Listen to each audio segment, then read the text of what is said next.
Hello friends, आज हम deal करेंगे standard curve of protein by Folin Lowry method. तो ये जो पूरा लेक्चर है इसमें हम प्रैक्टिकल एस्पेक्ट्स और कुछ कैलकुलेशंस को समझेंगे। बीइंग द बायोलॉजी स्टूडेंट मैंने बहुत सारी चीज़ें आपके लिए सिंप्लीफाइड फॉर्म में यहाँ पर रखा है so that you can understand better. अगर आपको ये वीडियो अच्छा लगे तो लाइक एंड सब्सक्राइब करें और आखिरी तक वीडियो ज़रूर देखिए, क्योंकि उसमें बीच बीच में हमने जो ट्रिक्स डिस्कस किए हैं वो आपको सिर्फ इस प्रोटीन कर्व में नहीं हेल्प करेंगी, बहुत सारे मैथमेटिकल कैलकुलेशंस में भी हेल्प करेंगी जो बायोलॉजी स्टूडेंट्स को लगती हैं। सो फॉलन सायो कैल्क्यू रिएजेंट जब हम बात करते हैं तो ये बना होता है phosphotungstic acid and phosphomolybdic acid से। द प्रिंसिपल बिहाइंड दिस ऐसे इज़ कि यहाँ पर कॉपर आयॉन्स होते हैं। एल्कलाइन एनवायरमेंटल कंडीशंस में जब प्रोटीन हम डालते हैं और कॉपर भी उसमें होता है तो कॉपर बाइंड कर जाता है एल्कलाइन बॉन्ड्स पर, पेप्टाइड बॉन्ड्स पर। सो जो एक कॉम्प्लेक्स बनता है अंडर एल्कलाइन कंडीशन वो रहता है कॉपर प्लस प्रोटीन का। जब हम फॉलन सायो कैल्क्यू रिएजेंट उसमें ऐड करते हैं तो वहाँ क्या होता है कि फर्दर मोनोवेलेंट जो कॉपर आयॉन्स हैं वो रिएक्ट कर जाते हैं फॉलन्स रिएजेंट के साथ में and they in turn result in a colour that is violet to blue. ये जो वॉयलेट टू ब्लू कलर है इसकी लैम्डा मैक्स होती है 660 टू 750 नैनोमीटर्स तक। और आपके पास जो भी इंस्ट्रूमेंट हो, कोलोरीमीटर हो या स्पेक्ट्रोफोटोमीटर हो, उस पर आप इस पूरे रिएक्शन का एब्जॉर्बेंस ले सकते हैं। आई होप कि आपको बियर्स लैम्बर्ट्स लॉ पता है। बियर्स लैम्बर्ट्स लॉ क्या कहती है कि अगर लाइट किसी सब्सटेंस से पास होती है तो amount of light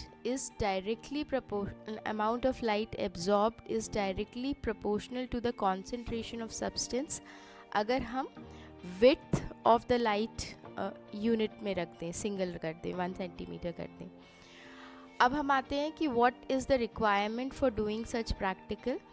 सबसे पहले आपको बहुत सारी टेस्ट ट्यूब्स चाहिए, ग्लास पाइपेट चाहिए, टेस्ट ट्यूब स्टैंड चाहिए, ऑब्वियसली फॉलन सायो कैल्क्यू रिएजेंट चाहिए, sodium carbonate, sodium hydroxide, copper sulphate, sodium potassium tartrate, bovine serum, albumin. अब यहाँ सोडियम पोटेशियम टार्ट्रेट जो हम लिख रहे हैं, it can be also potassium sodium tartrate, दोनों का काम एक ही है। बोवाइन सीरम एल्ब्यूमिन क्या है? यहाँ पर प्रोटीन सोर्स है। बोवाइन सीरम एल्ब्यूमिन को हम इसलिए यहाँ पर चूज़ करते हैं as a standard of protein क्योंकि ये most simplest form of protein है। रिएक्शन के लिए as I told in the principle कि एल्कलाइन एनवायरनमेंट हमें रखना पड़ता है for the protein to react and bind with the copper ions. तो एल्कलाइन रिएजेंट बनाना पड़ता है, उसके लिए दो सॉल्यूशंस रहते हैं। सॉल्यूशन 1 में हम 4 ग्राम सोडियम कार्बोनेट को डिज़ोल्व करते हैं 200 ml ऑफ 0.1 नॉर्मल NaOH में। तो आप ये एक्सपेरिमेंट करते कैसे हैं कि पहले 0.1 नॉर्मल NaOH बना लीजिए। 0.1 नॉर्मल NaOH बनाने के बाद उसमें सोडियम कार्बोनेट को धीरे धीरे डिज़ोल्व कर दीजिए, थोड़ा थोड़ा डालकर। सॉल्यूशन 2 हमारा जो है वो उसमें कॉपर सल्फेट होता है, सोडियम पोटेशियम टार्ट्रेट होता है और दोनों इंग्रेडिएंट्स बहुत कम क्वांटिटी में लगते हैं, तो आपको बहुत केयरफुली मेजर करना पड़ता है। अगर आपने वेइंग में गड़बड़ कर दी तो कलर इंटेंसिटीज़ चेंज हो जाती हैं, तो कैलिब्रेटेड वेइंग बैलेंस यूज़ करिए, that is good and suggested. आप ये दोनों चीज़ें डिज़ोल्व कर देते हैं 10 ml मिलीपोर वाटर में। मिलीपोर वाटर अगर आपके पास नहीं है तो आप डबल डिस्टिल वाटर भी यूज़ कर सकते हैं for the entire thing. Now to prepare alkaline reagent हमें क्या करना पड़ता है? We have to mix a 4 ml of solution 2 जिसमें कॉपर सल्फेट और सोडियम पोटेशियम टार्ट्रेट है और 200 ml ऑफ सॉल्यूशन 1 डाल देते हैं हम। अगर आपको ज़्यादा क्वांटिटी में रिक्वायर्ड है तो आप इसको प्रोपोर्शनेटली इंक्रीज़ कर सकते हैं। ध्यान देने वाली बात है कि हमेशा alkaline reagent we will use freshly prepared. Fine. Then Folin Ciocalteu reagent जो है वो मार्केट में अवेलेबल है. उसको हमें डाइल्यूट करना होता है 1:1 में, है ना, and then we can use it for the reaction. अब स्टैंडर्ड कर्व बनाना है हमें BSA का. तो सबसे पहले एक कॉन्सेंट्रेटेड सॉल्यूशन जिसमें BSA है डिज़ोल्व करते हैं हम, वो बनाना पड़ता है. तो यहाँ हम स्टॉक सॉल्यूशन बनाते हैं 1 mg/ml का. अगर आपको 10 ट्यूब पिपेट करनी है, सपोज़ 10 कॉन्सेंट्रेशंस बनाने हैं, तो उन जितने भी कॉन्सेंट्रेशंस आपको बनाने हैं उसको ऐड कर लीजिए रफली एंड यू कैन डिसाइड कि कितना ml सॉल्यूशन बनाना है. अगेन आई एम रिपीटिंग कि आपका जो BSA का सॉल्यूशन बनेगा वो बनेगा 1 mg/ml, जिसे हम अगर माइक्रोग्राम्स के टर्म्स में कहें तो 1000 माइक्रोग्राम पर ml का सॉल्यूशन हम बनाएंगे.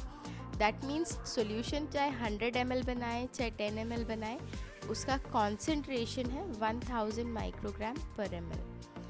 अब from this we have to prepare different dilutions. For example 100 microgram पर ml का कॉन्सेंट्रेशन बनाना है हमें स्टॉक सॉल्यूशन से, 200 का बनाना है and so on up to 1000 microgram पर ml.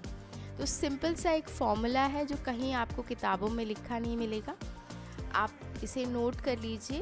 That is RT/G. Simple सा फॉर्मूला है. यहाँ R क्या है? Required concentration. फॉर एग्जांपल आपको 100 माइक्रोग्राम पर ml का कॉन्सेंट्रेशन बनाना है तो R हो जाएगा 100 माइक्रोग्राम पर ml. हमेशा यूनिट्स भी साथ में लिखिए तो आपको कन्फ्यूजन नहीं होगा. टोटल वॉल्यूम आपको कितना बनाना है? फॉर एग्जांपल 1 ml बनाना है ना. गिवन स्टॉक सॉल्यूशन आपके पास कितना है BSA का, वो उसका कॉन्सेंट्रेशन है 1000 माइक्रोग्राम पर ml. तो जब आप फॉर्मूले में ये सारी वैल्यूज़ पुट ऑन करेंगे जैसे कि आपको स्क्रीन पर भी दिख रहा है, you will get to know कि जो कॉन्सेंट्रेशन बना है दैट इज़ उसको कैंसिल आउट करेंगे. माइक्रोग्राम पर ml डिवाइडेड बाय माइक्रोग्राम पर ml करेंगे तो कैंसिल आउट हो जाएगा यूनिट्स, बचेगा ml में. डिवाइड करेंगे तो वैल्यू आएगी 0.1 ml. इसका मतलब है कि अगर आपको 100 माइक्रोग्राम पर ml का कॉन्सेंट्रेशन बनाना है तो you have to pipette 0.1 ml from the stock solution and add to the tube जहां आप कॉन्सेंट्रेशन बनाना चाहते हैं. Then you have to make the volume up to 1 ml. 0.1 already आपने डाल दिया है तो 0.9 ml of distil water, double distil water या मिलीपोर वाटर जब आप ऐड करेंगे तो टोटल वॉल्यूम हो जाएगा 1 ml. अब जब आपने बहुत जितने भी कॉन्सेंट्रेशंस बनाने थे आपने बना लिए अलग अलग ट्यूब्स में. Now what you have to do, you have to prepare आपका जो एल्कलाइन कॉपर रिएजेंट आपने बनाया है, जो फर्स्ट स्लाइड में आपने देखा था, प्रीवियस स्लाइड्स में देखा था, उसका 5 ml आपको हर कॉन्सेंट्रेशन वाली ट्यूब में डालना है. 5 ml in each tube you have to add. और जब आप ऐड कर रहे हैं तो उसको ऐड करते वक्त you have to continuously shake it, है ना. अगर शेकिंग आपने प्रॉपर नहीं की तो मिक्सिंग प्रॉपर नहीं होगी, एल्कलाइन एनवायरनमेंट प्रॉपर क्रिएट नहीं होगा ट्यूब में and you won't get a proper coloration in the tube. जब आपने इतना कर दिया then you have to incubate it for 10 minutes. 10 minutes आप अलाउ करेंगे कि एल्कलाइन कॉपर रिएजेंट आपके प्रोटीन के साथ में रिएक्ट कर जाए. What you have to do next, 0.5 ml of Folin Ciocalteu reagent आपको हर ट्यूब में डालना है, जो कि ऑलरेडी आप डाइल्यूट कर चुके हैं 1:1 रेशियो में. और डालने के बाद again you have to vigorously mix it. Mix करने के बाद आपको डार्क में इंक्यूबेट करना होता है 30 मिनट्स के लिए.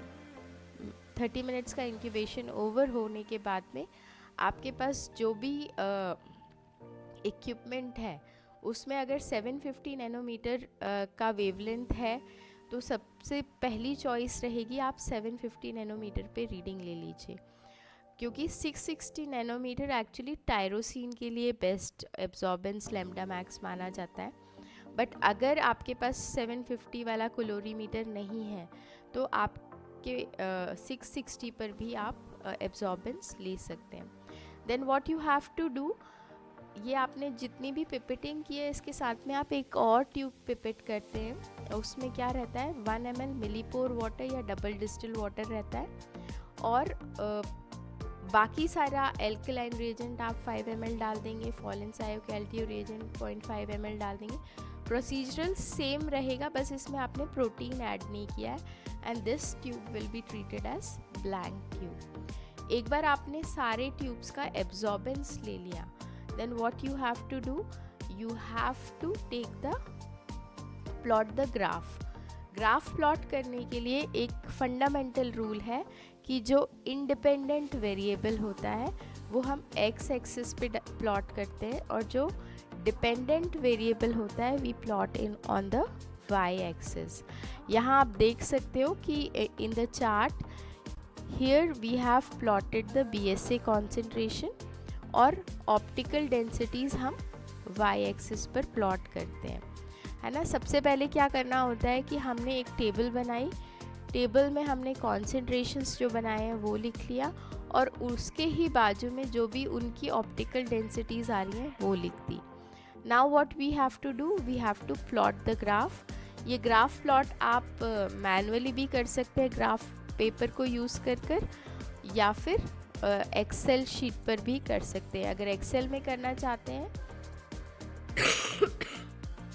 तो आपको ये जो टेबल है ये एक्सेल शीट में क्रिएट करना पड़ेगा. उसके बाद आपको चार्ट टाइप्स में जाना पड़ेगा, इंसर्ट चार्ट में, और ये जो लाइंस यहाँ पर दिख रही हैं, you can see the lines here, इनको जब आप क्लिक करेंगे, इस लाइन फॉर्म को क्लिक करेंगे तो आपको सिलेक्ट करना पड़ेगा टाइप कि आपको कौन सा चाहिए. उसको सिलेक्ट करने पर इस तरीके का चार्ट आपको मिल जाएगा. Okay, job is half done. आपने पिपेटिंग कर लिया, आपने ग्राफ प्लॉट कर लिया. अब आपका ग्राफ सही बना है या नहीं बना है, उसके लिए आपको रिग्रेशन देखना पड़ता है. रिग्रेशन देखने के लिए एक्सेल शीट में कमांड्स होती हैं that I will teach in some other class. Regression निकालेंगे तो रिग्रेशन में जो स्ट्रेट लाइन इक्वेशन होती है y is equal to mx plus C, तो जो भी आपकी ऑप्टिकल डेंसिटीज़ आपने प्लॉट की है इस ग्राफ के ऊपर, उसमें बेस्ट फिट रिग्रेशन क्या आ रहा है, आर स्क्वायर वैल्यू क्या आ रहा है, ये एक्सेल से आप निकाल सकते हैं. अगर आपका आर स्क्वायर वैल्यू 0.99 तक आ रहा है ना, दैट मीन्स आपकी पिपेटिंग एक्यूरेट है और आपका स्टैंडर्ड कर्व भी एक्यूरेट है. आप इस पर्टिकुलर स्टैंडर्ड कर्व को as a standard curve use कर सकते हैं फॉर वेराइटी ऑफ पर्पसेस, जहाँ पर आपको प्रोटीन्स का कॉन्सेंट्रेशन पे काम करना है. सपोज़ आपका आर स्क्वायर वैल्यू 0.096 आ रहा है, 0.97 आ रहा है, तो सजेशन मैं आपको ये दूंगी कि आप ये एक्सपेरिमेंट रिपीट करिए so that you can get the best results. Now आपने प्लॉट कर लिया, प्लॉट करने के बाद में अब आपको उस स्टैंडर्ड कर्व को यूज़ करना है. हमारा जो अननोन सैम्पल है उसमें कितना प्रोटीन कंटेंट है वो निकालने के लिए. तो यहाँ I have plotted the graph, simple कर दिया मैंने एक्सेल शीट से कॉपी करके. यहाँ पर आपका वाई एक्सिस है जहाँ पर आपने ऑप्टिकल डेंसिटीज़ लेबल किया हुआ है, एक्स एक्सिस पर BSA का कॉन्सेंट्रेशन आपने प्लॉट किया हुआ है, और ओडीज़ जो करस्पॉन्डिंग ओडीज़ आई हैं डिफरेंट कॉन्सेंट्रेशंस पे उसको प्लॉट कर दिया आपने, आर स्क्वायर वैल्यू भी निकाल लिया.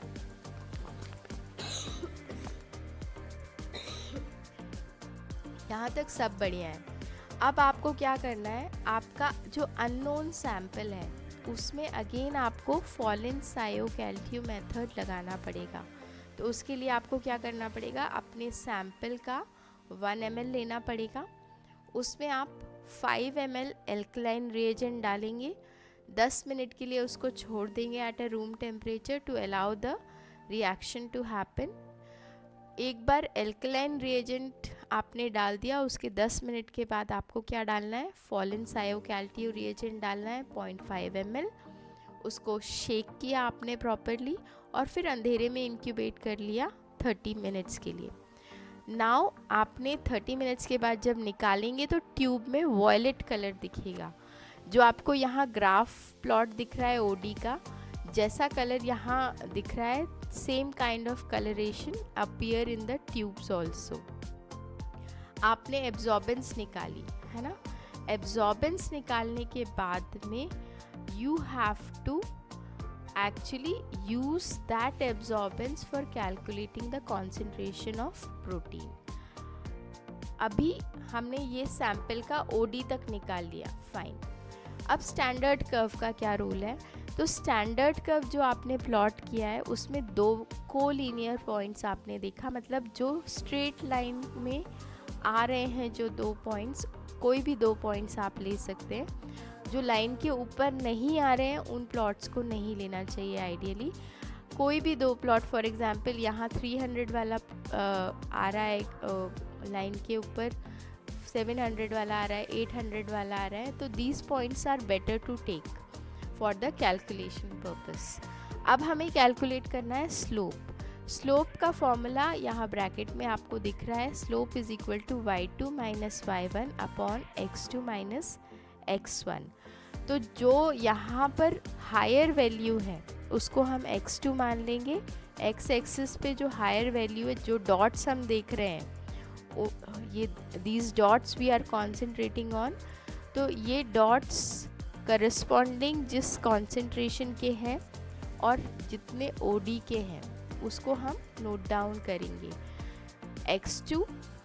और दूसरा पॉइंट जो कम है, जिसकी वैल्यू कम है कॉन्सेंट्रेशन, फॉर एग्जांपल 700 वाला अगर हम ले रहे हैं तो दूसरा हमने 700 ले लिया। वैल्यूज़ पुट करेंगे x2, x1, y2, y1 की। तो यहाँ पर सपोज 800 के करस्पॉन्डेंस में आ रहा था 1.67 OD, माइनस 700 के करस्पॉन्डेंस में आ रहा था 1.45। तो इसको डिवाइड जब हम करेंगे तो स्लोप निकलेगा हमारा। Slope is 0.0022। फाइन, कैलकुलेशन हमने किया और जो भी स्लोप निकला उसको हम यहाँ पर लिख लेंगे। नाउ हमारा जो सैंपल था उसका एक पर्टिकुलर OD था। वी हैव टू कैलकुलेट कि इस सैंपल में प्रोटीन कितना है। So what we are doing here, हमने जो optical density of the sample आई है उसको डिवाइड कर दिया है स्लोप से। फाइन, यूनिट्स हम ध्यान में रखेंगे कि कॉन्सेंट्रेशन ऑफ प्रोटीन की बात कर रहे हैं। कॉन्सेंट्रेशन ऑफ प्रोटीन की बात कर रहे हैं, दैट मीन्स हम यहाँ माइक्रोग्राम पर ml कॉन्सेंट्रेशंस पे बात करेंगे, ठीक है। यहाँ व्हेन वी डिवाइड इट तो वैल्यू क्या आएगी, 404.54। दैट इज शोइंग यू कि 404.5 माइक्रोग्राम पर ml प्रोटीन हमारे सैंपल में प्रेजेंट है। Fine, I repeat the calculation once more. Slope है y2 minus y1 upon x2 minus x1। हमने ग्राफ लिया है, ग्राफ में दो पॉइंट्स जो कि लाइन के ऊपर आ रहे हैं, कोई भी दो पॉइंट्स ले सकते हैं। जिसकी वैल्यू ज़्यादा है उसको x2 या y2 मान लेंगे और करस्पॉन्डिंग रहेगी वैल्यूज़, मतलब x2 के डॉट वाली वैल्यू जो OD की आ रही है उसे हम y2 मान लेंगे, ग्राफ में जैसे शो किया हुआ है। सिमिलरली x1 की वैल्यू को करस्पॉन्डिंग जो OD आई है उसको हम मान लेंगे y1। फॉर्मूला में पुट ऑन करेंगे और स्लोप निकाल लेंगे। स्लोप जो हमारी निकली है और जो हमारी सैंपल की OD निकली है, अब उनको हमें यूज़ करना है to calculate the concentration of protein. Simple formula है कि हमने optical density of the protein divided by the slope करेंगे तो कॉन्सेंट्रेशन ऑफ प्रोटीन निकल आएगा। चूँकि हमने ग्राफ माइक्रोग्राम पर ml एज अ यूनिट लेकर किया है, that means we will be, जो भी हमारी वैल्यूज़ आएगी वो माइक्रोग्राम पर ml में ही आएगी। एक और तरीका हो सकता है कॉन्सेंट्रेशन पता करने का कि आप डायरेक्टली ये जो ऑप्टिकल डेंसिटी है, फॉर एग्जांपल 8-9 वैल्यू जहाँ आ रही है, तो 8-9 वैल्यू आप इस ग्राफ में मैनुअली देख लीजिए 0.89 कहाँ आ रहा है, और उसके परपेंडिकुलर एक लाइन खींचिए जो कि आपके ग्राफ की लाइन को कट करे, और फिर उसको नीचे परपेंडिकुलर 90 डिग्री पे यहाँ पर BSA कॉन्सेंट्रेशन पे टच करा दीजिए। तो यू विल, जहाँ पर वो कट कर रही है जिस कॉन्सेंट्रेशन पर, that will be the concentration of protein in the sample. Thank you for today's lecture. अगर आपको अच्छा लगा हो तो do subscribe and like the video. Thank you.